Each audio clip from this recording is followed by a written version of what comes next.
Assalamualaikum warahmatullahi wabarakatuh. Hello, let me introduce myself. My name is Cihanur Atifah. I am a first semester student at STK IPS Mansur Pandeglang, Banten. In this video, I would like to explain about verb. This video is meant to fulfill all of English first assignment, which is taught by Miss Nenglia. Well, before going any further, please kindly like and share this video. Thanks in advance. Okay, let's get straight to the video. Verb. Definisi.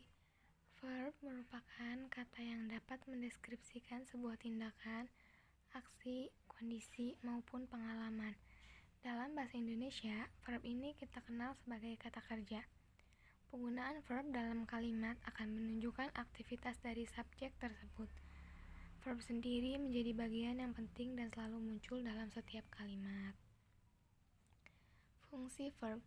Verb berfungsi untuk mengidentifikasikan maupun menjelaskan perilaku dari si pelaku atau subjek dalam kalimat. Selain itu, verb juga berfungsi untuk menjelaskan keadaan dan juga peristiwa. Macam-macam verb. Yang pertama ada transitive verb, yaitu kata kerja yang memerlukan objek untuk menyempurnakan arti kalimat atau melengkapi makna kalimat. Kata kerja transitif diantaranya adalah drink, watch, read, feel, open, and close. Contoh, you watch the film. Kalimat ini tidak lengkap jika the film kita hilangkan. Orang akan bertanya-tanya menonton apa. Maka watch, menonton, membutuhkan objek agar makna kalimat tersebut dapat dipahami. Contoh selanjutnya ada she made a cake. Dia membuat roti. Kata made membuat tidak dapat berdiri sendiri dan tidak memiliki arti dalam kalimat jika ditambah dengan kata a cake, roti. Yang selanjutnya ada I have bought a book. Saya telah membeli sebuah buku.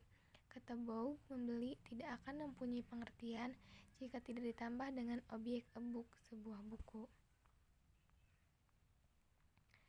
Pada umumnya, kata kerja transitif hanya memiliki satu buah objek saja. Objek tersebut dapat berupa noun, kata benda. Contohnya, I have bought a car. Saya telah membeli sebuah mobil. Pronoun, kata ganti, I will see it. Saya akan melihatnya. Infinities, kata kerja dasar, I want to swim. Saya ingin berenang. Ground, kata kerja yang dibendakan. Contohnya ada he likes climbing. Dia suka mendaki. Phrases atau frasa. Contohnya they don't know how to make it go. Mereka tidak tahu bagaimana membuatnya berjalan. Yang terakhir ada clause, klausa. Contohnya I don't know what you want. Saya tidak tahu apa yang kamu inginkan. Tetapi ada beberapa kata kerja transitif yang memiliki dua buah objek atau double objek. Yang satu pada umumnya merupakan nama benda tertentu, sedangkan yang lain merupakan orang atau hewan tertentu. Benda yang disebutkan dinamakan direct object atau objek langsung, dan orang atau hewan yang disebutkan dinamakan indirect object atau objek tidak langsung. Contohnya ada I brought her a book. Saya membawakan sebuah buku untuknya. Book itu termasuk direct object dan her termasuk indirect object. Indirect object selalu terletak sebelum atau di depan direct object. Apabila direct object diletakkan setelah atau di belakang indirect object, maka harus menggunakan kata depan preposition to dan for. Contoh, I made a kite for him. A kite itu termasuk dalam direct object dan him termasuk dalam indirect object. Jadi harus menggunakan kata for. Yang kedua ada intransitive verb, yaitu adalah kata kerja yang tidak memerlukan objek karena sudah dapat dipahami dengan sempurna makna kalimat tersebut. Kata-kata kerja yang termasuk intransitive verb diantaranya adalah shine, come, sit, will, sleep, fall, and cry. Contohnya, they are tired. Mereka lelah. Makna dalam kalimat itu sudah tertangkap dengan baik, meskipun dalam kalimat tersebut tidak ditemukan objek. Jadi, pada kata are tired disebutkan intransitive verb. Ini ada he want to work. Dia pergi bekerja. Jadi walaupun tidak dijelaskan, kalimat ini tuh cukup dapat dipahami karena dia laki-laki pergi bekerja.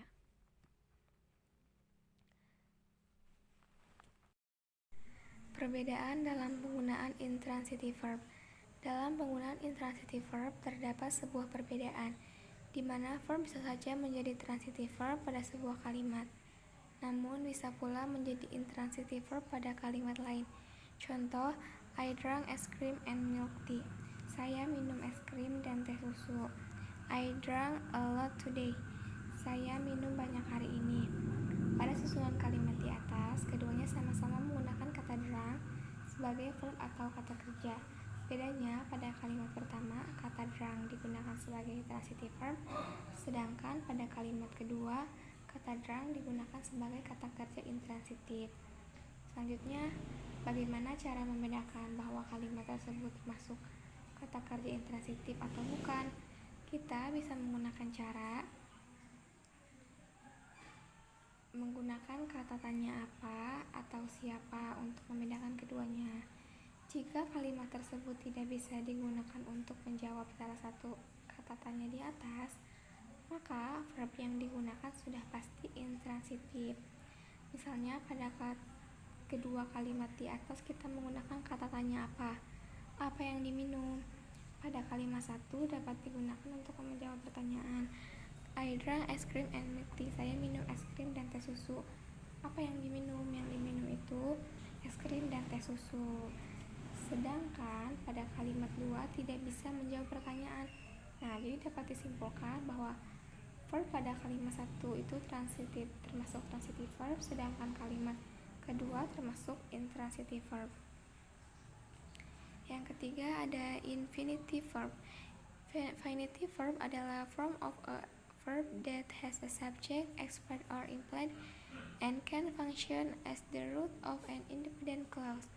An independent clause can either stand alone as a complete sentence, suatu bentuk kata kerja dan memiliki sebuah subjek, dan difungsikan sebagai kata kerja utama.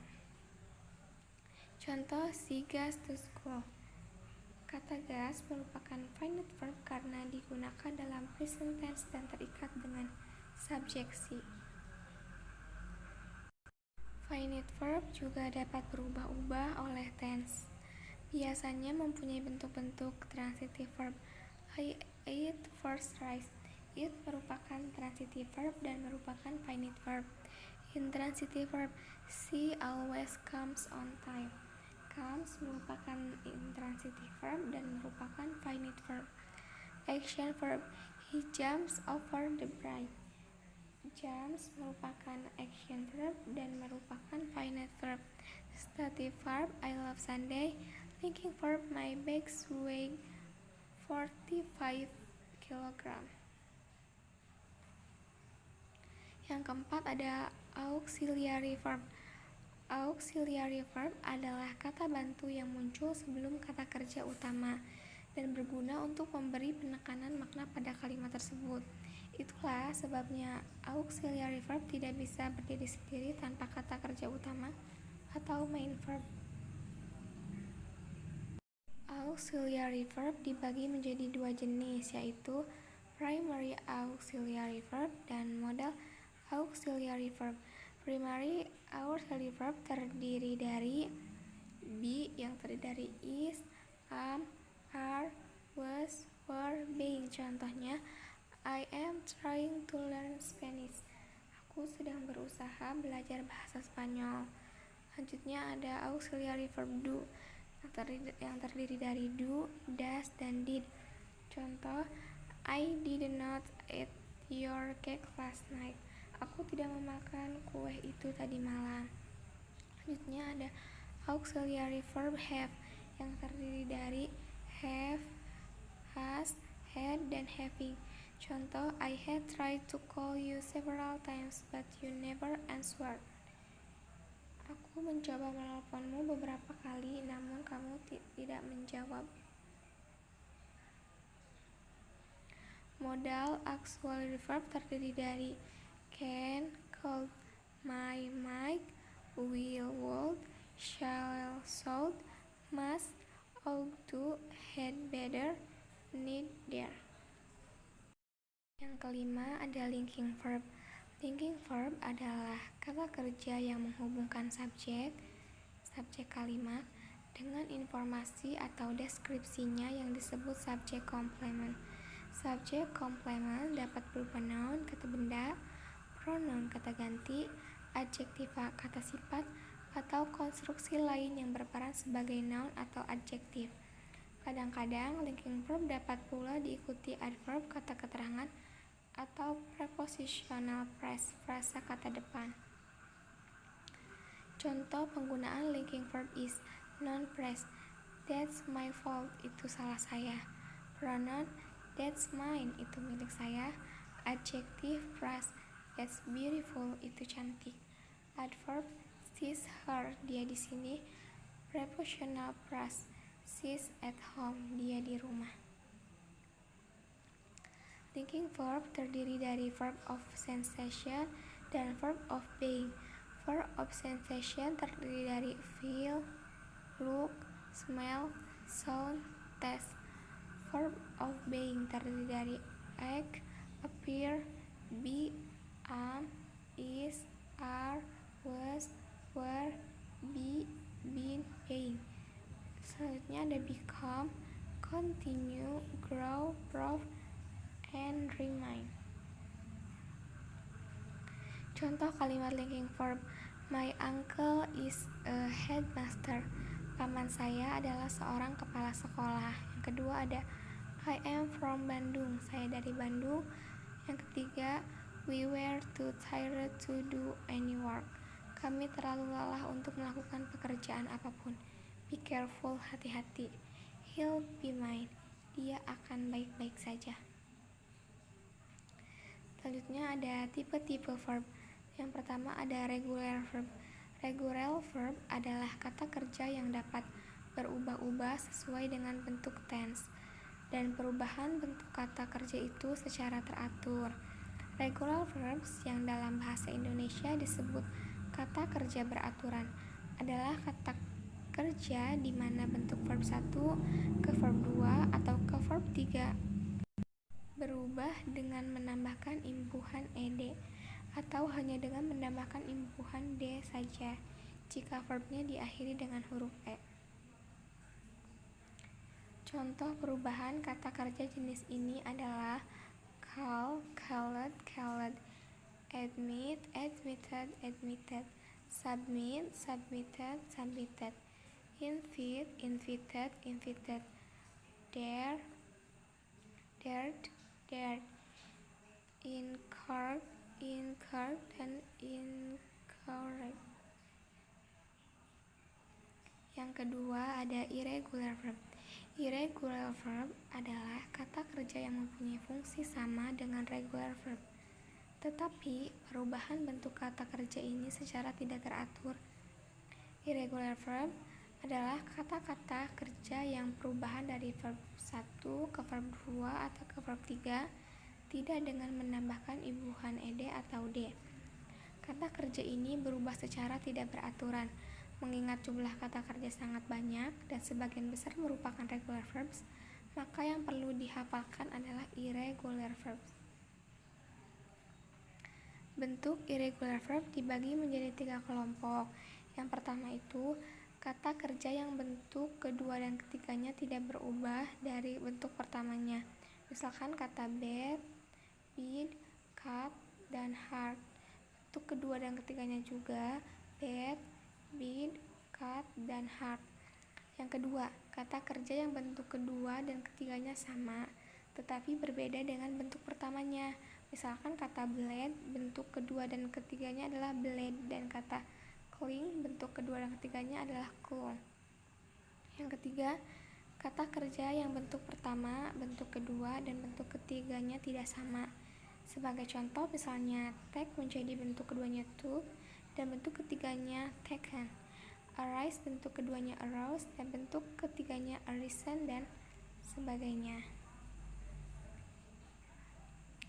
Contoh perubahan kata kerja jenis ini adalah read, read, read, come, come, come, begin, began, begun, sleep, sleep, sleep.